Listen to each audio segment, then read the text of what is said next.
Good Friday, 2010. I had an appointment with yet another neurologist. I wasn't able to take myself to that appointment, so my brother drove me where we would be meeting Steve.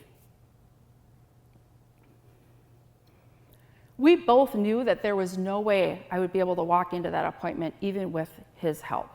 So my brother grabbed a wheelchair, brought it out to the car, placed me into the wheelchair, and wheeled me into the appointment that would forever change my life.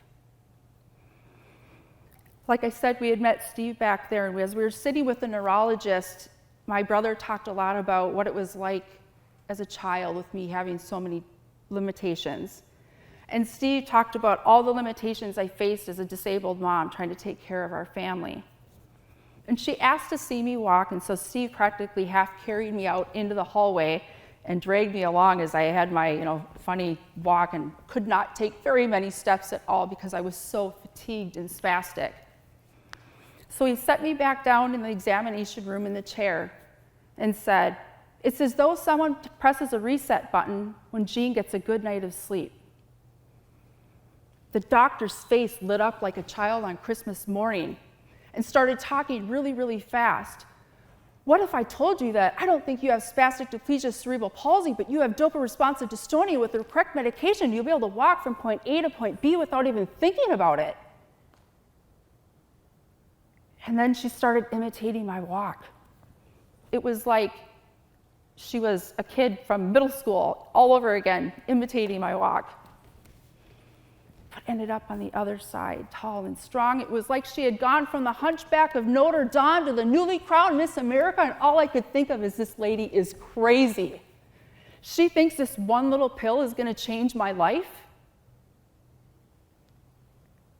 And I wasn't going to fill the prescription. Yes, I'm very stubborn sometimes. I did, in fact, fill the prescription, though. And that night we went out to dinner with some family and friends. And I was so exhausted from the day, and my hands were so tight and spastic that I didn't even know if I'd be able to hold a fork to feed myself. So I remembered that once I was of legal age, a doctor had told me, have a glass of wine or a beer and your muscles are relaxed enough just so you can kind of function. So that's what I did. I had my glass of wine, pasta, great conversation with the family. And when it was time to leave, Steve came over to my chair to help me out to the car like he had done a million times before. Only this time when I took his hand, I stood with ease. And instead of him half carrying me out to the car, I walked alongside him. And all I could think of is, that is the best glass of wine that I have ever had, because there was no way it was this new medication.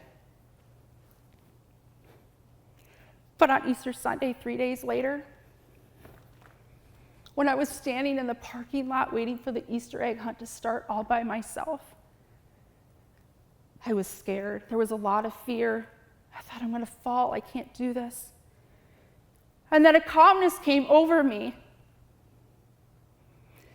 And I realized that my life had changed,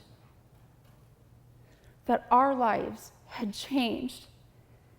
And I vowed on that day that I would never let another moment pass me by. And if I was given the opportunity to try something that I was never able to do before in the past, I would give it my best. I would give it my all. One of the very first things that I was asked to do was speak to medical students out east. Yes, absolutely, I'd be happy to do that. And as soon as I hung up the phone, I thought to myself, what did you just do? Because, Jean, you have the biggest fear of public speaking.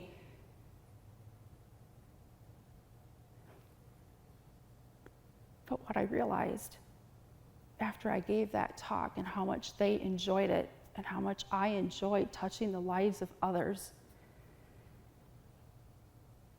sometimes we have to face those fears. In fact, in facing that fear, I discovered my passion. So I ask you, What is something that you've always wanted to do, but your own fear is holding you back?